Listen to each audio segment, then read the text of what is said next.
खरं म्हणजे निरर्थक वाद उभा झालेला आहे।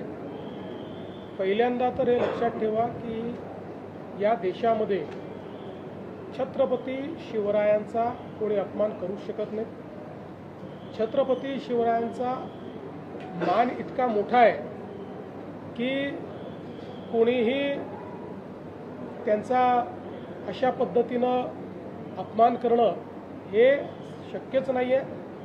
आता हे जे पुस्तक लिहिलं गेलं आहे 1979 ला लिहिलं गेलेलं आहे, त्याच्यावर आज वाद उकरून काढायचा आणि दोन्ही बाजूंनी एकमेकावर भिडायचं, मला असं वाटतं की शुद्ध असामाजिक अशा पद्धतीचं, असंवेदनशील अशा पद्धतीचं हे कृत्य आहे।